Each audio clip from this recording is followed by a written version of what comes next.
Yaqinroq. Sheristga ham kelganlar.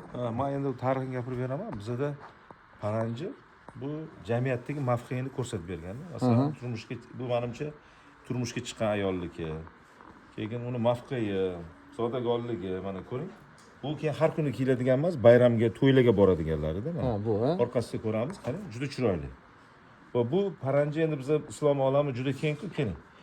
Bu lekin bu turkiycha naqshlari mana shakldan ko'ramiz, jiyaklari o'zimizni turkiy uslubda qilingan. Juda ajoyib.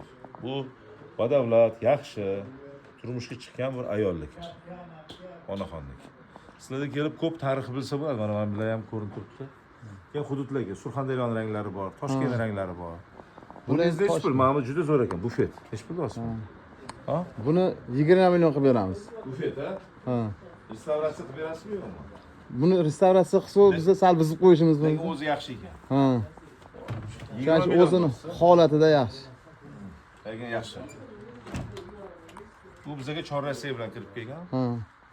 Bu ham 100 yoshdan oshiq. 150 yosh kam. 1800-yillarning oxiridagi. Shu. Bu hozir 3 asr ko'rgan. Juda chiroyli mana bu. Endi buni balon uyga qo'yiladi. Yaxshi, tavsiya qilaman. Mana bu alohida bemalol narsa ham bo'ladi. Ko'rdingizmi? Ha. Narsa qo'yib yozadi, yo'q. Nima qiladi? Juda zo'r. Barakasini bersin gapi. Bu milliy mana, milliy bizni. Unga choy qo'ysa bo'ladi, mehmon kelsa bemalol narsa qo'ysa bo'ladi. So'zanalar mana. Sog' bo'ling. Rahmat. Omad.